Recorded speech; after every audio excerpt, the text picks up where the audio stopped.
to 600, so 1200. 1,200 a day? Okay, that's great. So the reason why why I'm asking is because we want to talk about your bone health a little bit. That's another thing that we think about during menopause.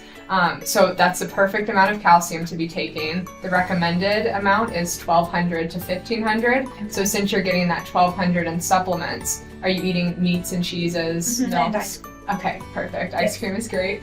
So you're probably hitting that 1,500 with your dietary intake as well. So that's great. Are you taking vitamin D? Yes. Okay, how much vitamin D are you taking?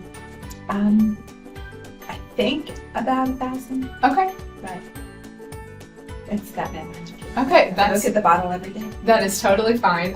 So if you're taking 1,000, that's great. The recommended dose is around 400 international units. You can't take too much vitamin D, but that's how much we want you to be having a day.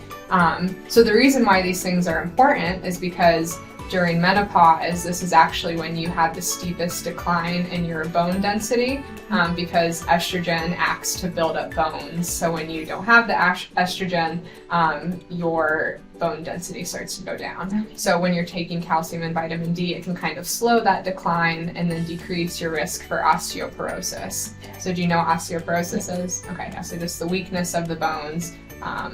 Okay, so I'm going to talk about some of the risk factors for osteoporosis with you.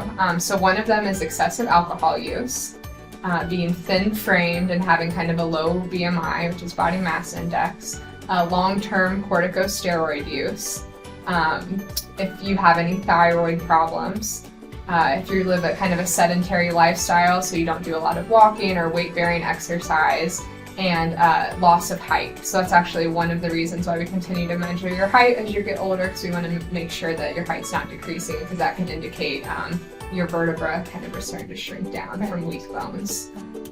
So one other thing I want to talk about is DEXA scan. Have you ever heard of that? Yes. Okay, so we probably will do one for you just because you're kind of in that menopausal age and you have the risk factors of being thin-framed and a Caucasian woman.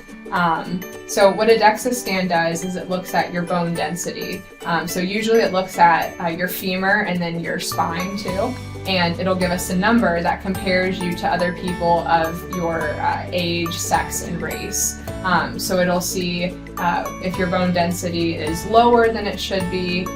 That'll kind of direct if we should start some kind of treatment. But like I said, taking that calcium and vitamin D can help to keep your bone density where it is.